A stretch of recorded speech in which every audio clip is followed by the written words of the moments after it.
25년 전에 이곳에 교회가 세워졌습니다. 어떤 사람들은 종교적 행위를 하는 교회가 하나 또 세워졌구나 이런 생각하는 사람도 있고, 또 어떤 분들은 부동산, 치킨집, 카페 많이 있는 것처럼 교회들이 또 그런 교회가 하나 세워졌다 이런 생각을 할 수도 있을 것입니다. 근데 저는 하나님의 계획과 뜻이 있으셔서 25년 전에 이곳에 교회를 세우셨다는 것을 저는 믿습니다. 제가 하나님 앞에 주의 종을 목사가 되고 싶어하는 마음도 제게는 없었고, 하나님이 강권적으로 부르심에 의해서 교회를 세우게 되었고 설립하게 되어지고, 신학교 들어가기 전에, 대학원 과정이 3년이잖아요. 들어가기 전에 개척 날짜를 정했습니다. 98년도에 하반기에 제가 들어갔는데 2001년 5월 셋째 주에 개척 예배 드리겠습니다. 장소는 몰랐죠. 그렇지만 날짜는 정해놓고 하나님 앞에 신학을 하게 되었습니다. 하나님의 부르심이 너무 명백하니까 제가 한거할 수 없어서, 그렇다면 하나님이 교회를 세워가신다면 하나님이 원하신 대로 제가 하나님 앞에 쓰임 받아야 되지 않겠습니까? 이런 결심과 결단으로 주님 앞에 섰기 때문에 저의 자신의 믿음이 아니라 하나님이 세우신 교회라는 것을 제가 믿습니다. 하나님이 행하셨다는 것을 제가 믿고 있기 때문에 제 신앙은 흔들리지 않고 요동하지 않는 것은 하나님을 의지하고 그분이 교회를 세웠기 때문에 어떤 풍파와 어려움이 교회 속에 있다 할지라도, 개인적으로 우리에게 임한다 할지라도 그것은 저에게 그렇게 중요하지 아니하고 여전히 어떤 상황 속에서도 하나님의 뜻을 이뤄가는 그 자리에 서게 되어지게 됩니다. 이러한 신앙을 가지고 하나님 앞에 지금 교회를 세우고, 오늘 25년 전 그날을 기억하면서 감사하면서 아버지 뜻을 이뤄가는 교회가 어떻게 세워야 될지를 우리 성도님들이 함께 나누도록 하겠습니다.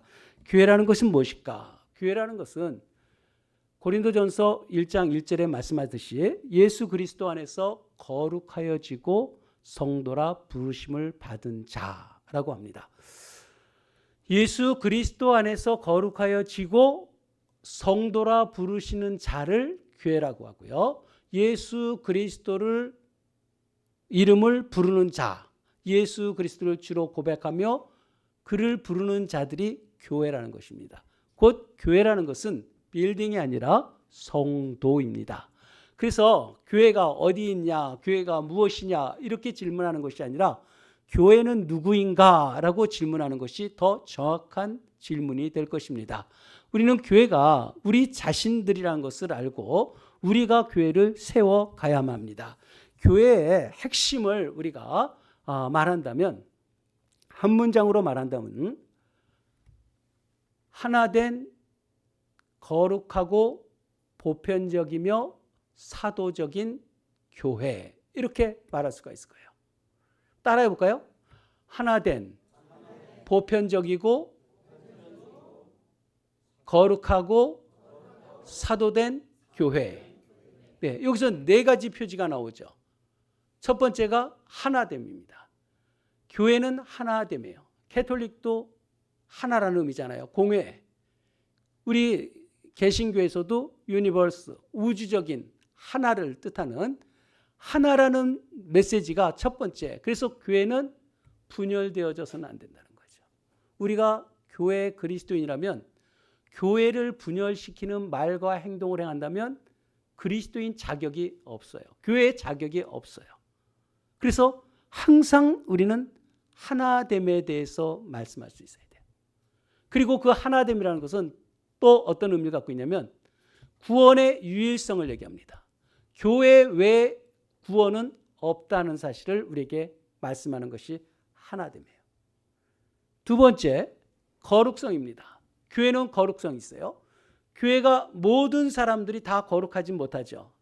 이 땅의 교회들은 죄인들이 모여서 거룩해져가는 과정에 있는 교회들이기 때문에 전투하는 교회라 그래요. 하늘의 교회는 승리한 교회라고 하고 이 땅은 전투하는 교회로서 거룩을 향해서 피 흘리기까지 싸우듯이 거룩을 이뤄가는 교회. 그래서 성도라는 것은 거룩할 성자를 쓰는 거잖아요. 우리의 모습 속에서 거룩을 향하는 신앙이 우리에게 있어야 합니다. 항상 거룩을 추구하는 삶을 살아야 돼요. 우리가 다 거룩하지 못해요. 죄인입니다. 우리의 마음은 죄를 찍어내는 공장이에요. 그렇다고 할지라도 그 죄를 극복하고 죄가 싫어질 만큼 하나님 앞에 살려는 그 믿음이 우리에게 있어야만 이게 교회의 구성원이 될 수가 있다는 것입니다. 그리고 보편성이라는 것은 교회에 속하는 모든 분 누구도 차별하지 않는다는 거죠. 남녀노소, 어느 민족, 어느 나라, 공간과 시간을 초월해서 모든 영역 속에 주님의 이름을 부르는 자들은 교회가 될 수 있다는 보편성을 우리에게, 차별이 없음을 우리에게 말씀하시고, 마지막 사도적 교회라는 말은, 교회는 사도적이다. 사도적이란 말은 하나님의 말씀, 예수님의 말씀에 따라서 선포되어지는 것을 사도권이라고 이야기해요. 지금은 사도라는 것이 없어요. 예수님 당시에 예수님의 말씀을 직접 들었던 자들만 사도라고 합니다. 그런데 그것이 어디에 있냐면 교회에 있다는 거예요. 곧 교회는 예수 그리스도의 말씀이 있는 곳, 그리고 사도적이라는 것은 전승이 예수 그리스도를 통해서만 온다는 거죠. 우리는 다른 신흥 종교가 나올 수가 없어요. 예수 그리스도를 통해서만 지금까지 전승되고 유지되고 발전돼야 되는, 하나님의 말씀으로만 가는, 곧 사도적 교회라는 것은 성령 받으라 하시잖아요. 요한복음 20절에 성령이 우리에게 임해서 성령의 능력이 있어야 되고요. 그리고 아버지께서 나를 보내신 것처럼 나도 너희를 보내노라. 권위예요. 예수 그리스도의 권위가 교회 안에 있어야 되고, 너희 죄를 누구든지 너희 죄를 사하면 너희가 사면 죄가 사해질 것이요, 죄 사함의 권세가 있는 것이 교회입니다. 그래서 교회에서 복음을 전하는 것이 영혼을 구원하고 살리는 역사들이 교회 안에 있다는 것이에요. 그래서 이런 사도적 전승을 가지고, 그래서 새로 나오는 것은 없어요. 이 전승을 가지고 사도적 교회로서 우리가 교회가 있는 것입니다. 그리고 교회는 행하는 것이 세 개 해야 할 일들을 우리에게 가르쳐요. 첫 번째 교회는 캐리그마예요. 캐리그마라는 것은 선포입니다. 하나님의 말씀을 선포하는 곳이에요. 교회 외에 다른 곳에서는 하나님의 말씀 들을 수가 없어요. 그래서 교회는 하나님의 말씀을 선포하고 그 말씀이 전파되어지는 전도의 사명이 교회에 있다는 것이고, 두 번째는 디아코니아예요. 디아코니아라는 것은 섬김이죠. 교회는 섬김입니다. 우리가 교회에 속했다면 섬기는 자가 돼야 돼요. 섬기지 않는 자는 교회 사역을 행하지 않는 것입니다. 무엇으로든 우리는 섬기는 자의 위에 있다는 것을 우리가 반드시 알아야 합니다. 세 번째는 코이노니아예요. 코이노니아는 것은 교제죠. 교회는 공동체로 존재합니다. 나 예수 믿어 하면서 교회 안 다닌 사람은 다 가짜입니다. 코이노니아를 이루어가는 거예요. 곧 교회의 목적은, 교회가 해야 할 일은 반드시 서로가 코이노니아는 연합되어진 가운데서, 하나 되어지는 가운데서 서로가 위로하고 격려하고 사랑하는 공동체잖아요. 그래서 이 코이노니아를 깨뜨린다면 교회에 속하지 않게 되어집니다. 여러분, 그래서 그리스도인이라는 것은 항상 인식을 해야 돼요. 하나됨, 코이노니아를 이뤄가는, 나를 통해서 누군가가 화목을 이뤄가면서 교제가 이루어지는, 그래서 항상 모이기에 힘쓰고 하나님의 말씀으로 서로 사랑을 나누는, 이것이 바로 교회의 모습입니다. 이 세 가지는 반드시 있어야 될 것이고, 그리고 또 성경에서 예수님께서 가르치시고 전파하시며 치료하셨더라, 이런 말씀이 있잖아요. 그래서 예수님의 가르침에 대해서도 이야기를 해요. 이 디다케라고 그러죠. 예수님의 말씀을 교육을 하는 거예요. 교육을 받고 또한 제자도를 행하고, 이게 바로 교회에서 행할 일들입니다. 그리고 또 하나는 치료이죠. 예수님께서 고치시는 사역을 했던 것처럼 테라페이아, 치료가 교회에 있다는 것입니다. 그래서 교회에 나오는 분들은 이 영적으로, 육체적으로, 정신적으로 치유함을 경험하는 거예요. 그것을 내가 믿고 하나님 앞에 나가는 이런 삶이 우리에게 있어야만 합니다. 그래서 교회의 본질적인 사역은 이렇게 아름다운 성삼위 하나님이 아름다우시잖아요. 여러분 신앙이 일취월장하게 되면 제일 먼저 나타나는 게 삼위 하나님의 아름다움을 봐요. 그 삼위 하나님이 우리의 구원 사역과 창조 사역과 그리고 이 성화하는 모든 과정 속에 삼위 하나님의 일하신 것이 얼마나 놀라운지 참 신비로운 그 삼위 하나님의 일하심, 그 춤추며 함께 하나님의 나라를 이뤄가는 그 아름다운 모습들이 느껴지는 거예요. 그래서 하나님을 만나면 그 달콤하다 그러잖아요. 그 하나님의 그 달콤한 사랑과 은혜가 얼마나 충만한지 그 아름다움이 교회에 있어요. 또한 교회는 하나님을 믿고 하나님 앞에 사는 그리스도인의 아름다움이 있어요. 이것이 총화가 되어졌어요. 하나님과 그리스도인의 그 모든 것이 합해진 그 아름다움이 당신의 은혜 받은 하나님의 자녀들의 모습 속에서 드러난다는 거예요. 여러분 그 모습이 우리에게 얼마나 나타납니까? 교회의 모습은 이런 아름다움이 우리에게 있는 거예요. 그래서 우리 성도님들은 그런 아름다움 속에 우리가 주님 앞에 사는 하나님의 자녀들이 되길 주님의 이름으로 축복합니다. 여러분 교회가 인생의 최고의 복이에요. 여러분들 살아가면서 나는 어떤 복을 받았나 이런 생각해 보셨나요? 나는 어떤 복, 난 이게 나에게 정말 인생에서 복이다. 어떤 사람들은 난 건강한 게 참 복인 것 같아. 그것도 복이죠. 또 어떤 사람은 난 돈 걱정 한번 안 하고 살아. 재물이 많아져서 그것도 복이야. 그것도 복이라고 할 수 있겠죠. 또 어떤 사람은 난 자녀들이 잘 됐어. 자손들이 효도하고 하는 일들이 참 이렇게 형통하는 것을 보게 돼요. 그것도 복이겠죠. 여러분 그러나 우리의 건강은 나이가 들면 다 쇠잔하게 돼 있어요. 금세 거동 못할 때가 우리에게 있어요. 재물이 언제 우리에게 떠날지 몰라요. 네 재물이 아무리 많아도 창고에 가득 채워도 오늘 내 목숨 데려가면 그것이 누구 거에 되겠느냐. 주님은 그렇게 말씀하잖아요. 아무리 쌓아놔봤자 그것도 나와 관계없이 사라질 것들이에요. 자녀들이 아무리 효도를 잘하고 자랑거리가 된다 할지라도 자녀들도 떠날 때가 있습니다. 여러분 우리가 진정한 복이라는 것은요, 세월이 지나고 역사가 지나고 우주 공간이 다 사라진다고 할지라도, 시간이란 개념이 사라진다고 할지라도 이 땅에서 하나님 앞에 사는 교회를 주신 것은 영혼을 잇대어서 살아가게 된다는 거예요. 여러분 주를 위해서 사는 것, 주님이 우리에게 주신 최고의 복은 교회라는 것을 여러분 아시길 바랍니다. 제가 할 수 있는 최고의 강조를 해서 가장 강력하게 결단코 최고의 복은 교회입니다. 여러분 교회와 관계가 가장 좋은 것이 인생의 최고의 복이에요. 그러면 인생에서 제일 나쁜 건 뭘까요? 교회와 등지는 거겠죠. 교회와 다투고 분쟁하고 교회를 떠난다는 것은 인생에서 절대로 하지 않을 것. 여러분 그것은 우리에게 우주적인 가장 큰 축복을 우리에게 주셨는데 그것을 버리는 것과 똑같잖아요. 교회를 주셨다는 것, 내가 교회에 속했고 이 교회에서 그리스도인으로서 하나님의 나라를 구하며 살아간다는 이 자체가 인생의 최고의 복이에요. 이것을 이루기 위해서 우리가 하나님 앞에 산다는 것, 여러분 이거는 형언할 수가 없어요. 제가 목회자로서 느끼는 마음이에요.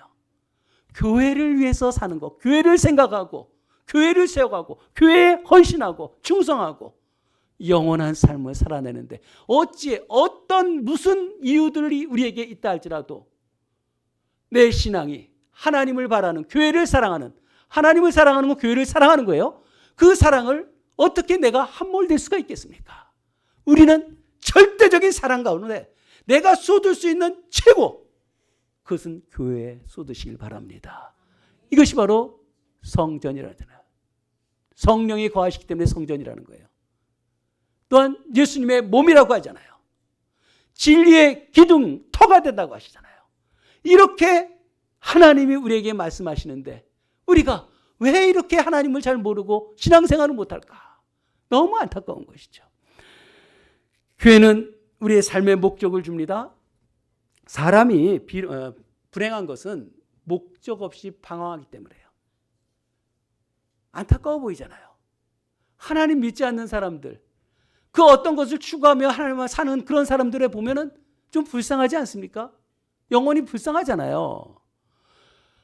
우리가 행복하다는 것은 삶의 이유를 알아요. 왜 태어났는지, 무엇을 위해서 살아야 되는지, 어디로 가는지. 누가 얘기합니까? 교회가 이야기를 하고 있어요.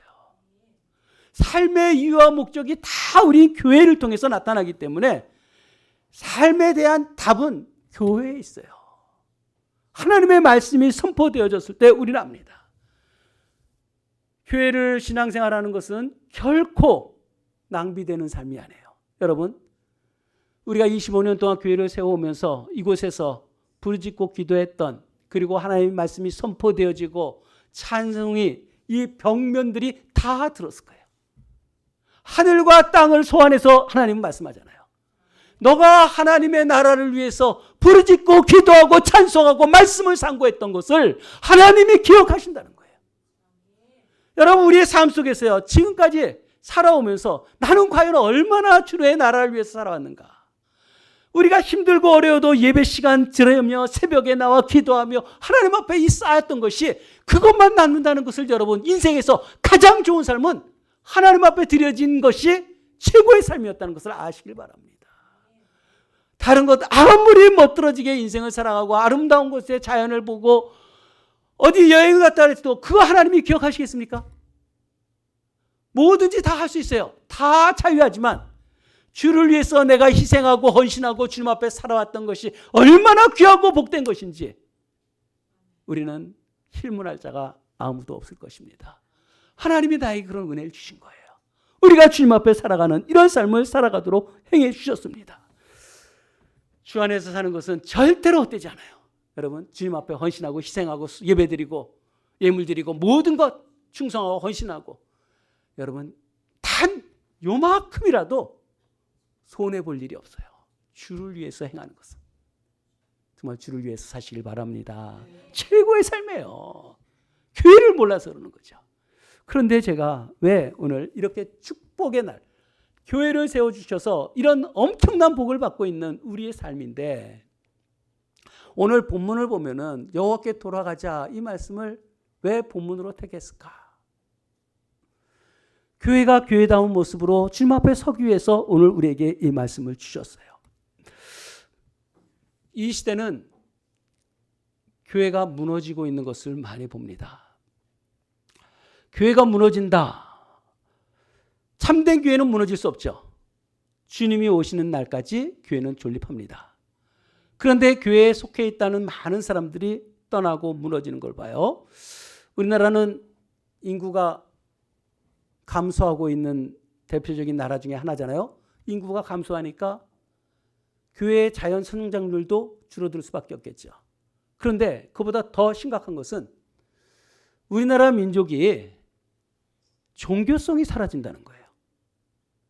아주 독특한 민족이에요. 우리나라가 우리가 어느 순간이 중진국, 상위권 이렇다고 이제 선진국이라고 이야기하지 않습니까? 근데 지금은 선진국 속에서도 선도하는 나라가 되어버렸어요. 모든 것에 문화적인 것이나 이 콘텐츠들이 한국에서 물건이 잘 팔리거나 뭐가 히트하게 되면은 전 세계로 다 퍼지게 된다는 거예요. 한국이 가장 빠르다는 거예요. 인터넷 속도나 이런 것도 세계에서 제일 빠르잖아요. 뭐든지 가장 빠르게 움직이는 게 한국이 돼버렸어요. 그런데 종교성이 세계 모든 평균이 15% 정도는 종교성이 없다는 거예요. 나머지 사람들은 무엇을 믿든지 믿는다는 거예요. 서울대 종교학과 교수가 한 이야기 중에 하나가 대한민국은 무종교성이 60%를 돌파했대요. 이게 심각한 얘기죠. 우리 개신교만 지금 인원이 떨어진 게 아니라 캐톨릭도 인원이 뚝뚝 떨어져요. 불교도 뚝 떨어져 있어요. 모든 종교가 다 떨어지고 있는 이 한국이라는 곳이 무종교성이 이렇게 많아졌다는 거예요. 그러니 교회가 어떻게 성장할 수 있겠습니까? 거기에다가 교회를 다니는 사람들 속에서도 신앙이 타락하기 시작해갖고 회복을 못하고 있어요. 교회를 다니는 사람들이 교회를 다녔다가 안 나오는 사람들이 얼마나 많이 있습니까? 그리고 진정한 참된 교회라는 것을 인식하며 신앙생활하는 사람이 얼마나 되겠습니까? 교회가 이런 모습이 되어버렸어요. 그러다 보니까 교회는 점점 더 힘이 없고요. 우리가 젊었을 때 교회들, 기도원 얼마나 많은 사람들이 모였습니까? 지금은 그러지 않잖아요. 교회가, 한국 교회가 쇠퇴하는 것, 급락하는 것을 우리가 지금 목도하고 있습니다. 이런 시대 속에서 우리가 하나님 앞에 서 있는 거예요. 영국 신학자 레슬리 뉴비기는요, 경고를 하는데 유럽 교회들이 먼저 사라졌잖아요. 그들은 복음의 면역 주사를 맞았다. 복음이 선포되어져도 그 복음에 마음이 흥분하지 않는다는 거예요. 근데 우리나라는 더 심한 것 같아요. 지금도 우리가 말씀을 듣고 교회가 무엇인지 하나님 앞에 산다 할 때도 듣고 면역된 거예요. 다 알아 하는 식으로 해서 희석돼 버리고, 교회가 무엇인지, 교회를 위해서 하나님 앞에 희생하고 헌신하고 주의 나라를 위해서 살려는 그런 사람이 과연 얼마나 또 있을까? 면역이 되어버린 것 같은, 말씀이 선포되어져도 선포된 것으로 끝나버리는 이런 시대 속에 우리가 살아가고 있습니다. 그렇기 때문에 오늘 이 말씀을 우리에게 임한 거예요. 설립예배 25주년 참 감사하죠. 감사를 하면서도 우리는 하나님 앞에 서야 되기 때문에 그날 교회가 가야 할 길, 6장 1절 보십시오. 여호와께 돌아가자. 우리가 여호와께 돌아가자. 여호와께서 찢으셨으나 도로 낫게 하실 것이다. 여호와께서 우리를 치셨으나 싸매 주실 것이다. 2절 보면은요, 우리가 그의 앞에 살리라. 3절에 보면 우리가 여호와를 알자. 힘써 여호와를 알자 하는 거예요. 여러분, 우리 그날 교회는요, 소명을 가지고 세워진 교회예요. 제가 세우려고 한 것도 아니었고요. 하나님께서 우리에게 소명을 주셔서 교회를 설립했다는 것을 아셔야 돼요. 우연히 세워진 게 아니라. 그래서 설립할 때부터 항상 제가 시작한 것이 뭡니까? 21세기 영적 대각성을 이루자. 주보에 항상 올라가잖아요. 영적 각성을 이루자. 또 한 가지, 제자도 훈련하는 것도 바로 이런 이유잖아요. 하나님의 말씀대로 살자라는 것을 계속 우리는, 이게 하나님 앞에 돌아서는 거 아니겠습니까? 말씀대로 살자. 제 자신이 항상 이 기도 노트가 있는데, 기도 노트에 써놓은 것 중에서 제일 많이 쓴 게 뭐냐면, 아니 그리스도인인데 왜 그리스도인답지 못할까? 그리스도인인데 왜 기도하지 않을까? 여러분, 그리스도인은 기도하는 게 너무 당연하잖아요. 근데 기도를 안 하잖아요. 왜 안 할까? 이게 의구심이 있어요. 교회가 교회다워야 하는데 왜 교회답지 못할까? 이게 제가 가끔 기도하면서 쓰다가 예전에 걸 보니까 예전에도 똑같은 글을 그렇게 써놨어요. 10년 전이나 지금이나 항상 그 의구심이 떠나질 않는 거예요. 내가 그리스도인이라면 그리스도인다운 삶을 살려고 해야 되는 게 맞잖아요. 근데 왜 그것이 안 될까? 교회다운 교회를 세워야 하는데 왜 그렇지 못할까? 우리는 하나님 앞에 이 문제를 가지고 오늘 본문 말씀으로 우리가 하나님 앞에 돌아서야만 할 것입니다. 교회를 세우셨어요. 이런 마음으로 교회다운 교회를 세우고 싶어서 교회를 세워졌는데, 21세기 영적 각성을 이뤄가는 교회를 세우려고 하는데 이게 지금도 우리가 잘 안 되잖아요. 오늘 그래서 25주년 설립 예배를 통해서 우리에게 다시 선포합니다. 종교개혁이 이루어진 것,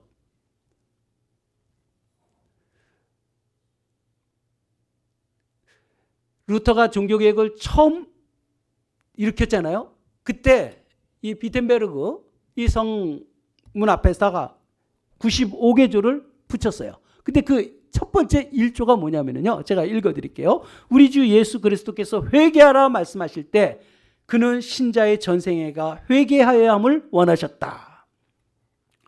여러분, 종교개혁의 첫 우리에게 답이, 질문이 회개하라. 18세기 종교개혁을 이뤄갈 때도요, 영적 대각성 운동이 일어날 때도 웨슬리와 그 많은 적은 무리들이 소수가 홀리클럽이라고 만들어서 그들이 기도하고 그들이 말씀을 상고하면서 거기서부터 시작됐어요. 거기서 영적 각성 운동이 일어나고 사람들이 변화되고 사회를 변화시키는, 또 진젠도르프 공동체에도 소수가 하나님 앞에 들어왔잖아요. 진젠도르프 한 사람이 십자가에 달리신 예수님을 묵상하다가 너 무엇하고 있냐? 나는 너를 위해서 십자가에 달려 죽었는데 너는 나를 위해서 무엇을 하겠느냐? 그 음성을 듣고 성문을 열잖아요. 그리고 모란비안 비도들을 한 사람씩 한 사람씩 들어오게 해서 그들이 신앙생활하게 해요. 근데 한 사람이 마음을 여니까 저들이 들어와서 신앙생활하는 그들 공동체가 24시간 릴레이 기도했다는 거예요. 우리도 10년 전에는 24시간 릴레이 기도하고 충만했어요. 15년 전보다 우리가 지금 덜 모이고 있잖아요. 그렇게 하나님 앞에 기도하는, 그래서 근대 선교의 시작이 바로 모라비안 교들부터 거기서 시작되었어요. 여러분, 이렇게 기도하는 무리들이 있을 때 세상이 바뀌기 시작해요. 평양 대부흥운동도 회개운동부터 시작했잖아요. 새벽기도부터 시작했잖아요. 아주사 부흥운동, 미국에서도요, 흑인 무너져가는 교회 창고에서 소수가 기도하다가 오순절 운동들이 일어난 거예요. 여러분, 우리의 인원도 지금 많아요. 그 소수가 몇 명이 하나님 앞에 기도하기 시작하니까 그 불이 전 세계적으로 성령운동으로, 기도운동으로, 거룩운동으로 펼쳐져 나갔다는 거예요. 우리가 해야 할 일들이 바로 이런 거 아니겠습니까? 우리가 한국교회가 지금 무너지는 거 보면서도 우리가 교회가 교회된 모습으로 우리가 쓰지 않는다면 누가 그 일을 하겠어요? 우리에게 세우신 교회잖아요. 이 사역을 우리가 감당하기 위해서 우리가 오늘 25주년 맞이를 행해야 될 것입니다. 그래서 우리는 회개운동해야 돼요. 다음 세대가 없느니 어쩌니 교회가 성도들이 줄어드니 이런 얘기하지 말고 회개해야 돼요. 회개하는 자들을 통해서 하나님이 일하실 거예요. 회개 기도하십시오. 내 가정이 지금 얼마나 무너졌습니까? 내 자녀들이 어떻게 무너졌습니까? 내가 맡고 있는 마을들이 어떻게 지금 서 있는가? 회개해야 돼요. 기도해야 돼요. 또한 우리는 말씀 들은 운동해야 합니다. 제가 교회 개척하고 매일 말씀에 대해서 올리잖아요. 주보에다 늘 말씀을 올리는 이유가 뭡니까? 말씀을 읽으라, 맹체해놔라. 왜 그런 말씀하겠어요? 하나님은 말씀하시고 우리는 그 말씀에 순종해야 되기 때문에. 이게 말씀 들은 운동이에요. 왜 복수형으로 드리라고 하겠습니까? 하나님과 우리의 언약으로서, 언약 백성으로서 하나님 말씀 주셨고 우리는 그 말씀에 살기 위해서라도 그 말씀을 지켜 행해야 되잖아요. 하나님은 우리에게 이런 운동을 우리에게 주시는 거예요. 말씀 들은 운동이 우리에게 있어야 되고, 그런 가운데 그러면 자연스럽게 거룩 운동이 나타나는 거예요. 거룩이라는 것은 구별되는 거예요. 그리스도인이 우리가 나가서 전도지 전에서 사람들이 들어오지 않아요. 지금 수년 동안 안 들어오잖아요. 우리가 매주 전도하는데 한 사람이라도 들어왔습니까? 안 들어와요. 무엇으로 들어옵니까? 우리가 전도지가 되는 거예요. 우리가 거룩하게 살면서 삶을 통해서 영혼들을 주님 앞에 인도해야 하는, 이것이 바로 참된 복음의 삶 아니겠습니까? 이런 거룩운동, 이게 그리스도인의 삶이잖아요. 진정한 그리스도인은 거룩한 삶으로 구별되어야 되는 거예요. 내가 거룩하니 너희도 거룩하라. 하나님의 말씀이 우리에게 주어진다면 내 인생의 그 어떤 것을 내려놓고 하나님 앞에 회개운동이 일으켜야 돼요. 말씀 들은 운동이 일어나고 거룩운동을 우리가 이뤄가는, 이게 바로 21세기 종교개혁을 이루는 시발점이 여기서부터 시작될 수 있다는 사실입니다. 우리 성도님들 정말 깨어 있어야 돼요. 다른 것에 마음 두지 마세요. 그 다른 것은 아무리 대단한 것 같지만 다 사라질 것들이에요. 그게 안타까워요. 거기에 뭘 그렇게 마음을 두고, 하나님 앞에 나와서 예배하는 것에 무엇이 그렇게 장애가 되어지고요? 기도하는데 방해가 됩니까? 우리가 무엇을 하나님 앞에 먼저 해야 될지를 우리에게 알고 정령 주님 앞에 오늘 지금 정신 차리지 않으면 주님 앞에 서는 날 똑같이 지금까지 살다가 망해버리는 인생 살 수도 있잖아요. 하나님 앞에 지금 깨어서 할 수 있는 주님이 원하시는 일들을 이뤄가는 하나님의 종들이 되길 주님의 이름으로 축복합니다. 저는 25년 동안 우리 성도님들 정말 말씀 듣고 우리가 살아가려고 애쓰고 수고했던 것 너무 감사하고요. 정말 머리 숙여서 진심으로 고마운 마음을 제가 표현하고 싶어요. 너무 귀하죠. 여러분들이 있으니까 제가 목회하는 거 아니겠습니까? 정말 참으로 귀하고 복된 여러분들, 진심으로 사랑하는 마음, 한 분 한 분 그런 마음은 제 안에 가득 있어요. 그런데 우리는 감사로만 있을 수 없는 게 우리 교회도 한국 교회들, 무너져가는 교회들처럼 장로, 이유는 어떠하든 장로 둘이 사라졌잖아요. 안수24 3명 사라졌고요. 권사도 사라지고 부목사도 그렇고 청년들도 그렇고. 그러면 이게 사실 대수롭게 넘기지 않을 문제겠습니까? 하나님의 나라를 이뤄가는데 우리의 수족을 하나하나 끊어지고 이게 보통 괴로운 거 아니겠습니까? 하나님이 무엇을 우리에게 요구하시는지를 우리는 경성에서 들어야 돼요. 우리가 하나님 앞에 지고 안 서면 어떻게 될지. 그나마 교회가 충만한 교회라고 말씀하는데도 이렇게 어려움을 겪고 있는데 우리는 그저 감사로만 끝날 것이 아니라 우리가 해야 할 사역들 더 이상 미뤄서는 안 된다는 것, 정신을 바싹 차리고 하나님 앞에 서야 할 것을 우리에게 교훈해 주고 있습니다. 적당히 먹고 살만하니까 우리가 하나님 앞에 게으를 수 있을 것 같아요? 불현듯 주님 앞에 서게 될 거예요. 언제 오실지 모르겠어요. 교회가 교회다운 모습으로 하나님 앞에 섰으면 좋겠어요. 기도하며 하나님 앞에 깨어있는 진실한 하나님의 자녀들, 하나님 앞에 살아가는 그런 종들이 되어야 합니다. 시대가 너무 어두워요. 캄캄해져요. 그러나 빛은 어두울 때 더욱더 밝게 비칩니다. 음부의 권세가 이기지 못한다 그랬어요. 어디에? 교회가. 교회는 절대로 무너지지 않아요. 여러분, 우리가 그런 교회 성도들이 되시길 바랍니다. 이렇게 외쳐도 우리는 어찌할지 모르겠어요. 우리를 통해서 하나님이 일하시면 정말 감사하겠는데 여전히 우리도 꺼져가는 등불 같은 이런 모습이 우리에게 있다 할지라도 낙심할 수 없는 것은 하나님 앞에 우리가 그렇게 살려는 흔적들은 주님께서 인정해 주실 것이 명확하기 때문입니다. 하나님 앞에 마지막 순간까지 남들이 어찌하든 우리는 가야 할 길을 가시길 바랍니다. 그날 교회는 가야 돼요. 세상 교회들이 많이 있다 할지라도 우리는 하나님이 원하시는 교회를 세워가는, 이것이 나의 수고와 헌신, 힘들고 어렵다 할지라도 세상에서 누리는 그 어떤 것과 비교할 수 없다는 것을 아시고 주님 앞에 사는 참된 그리스도인들 되길 주님의 이름으로 축복합니다. 기도합시다.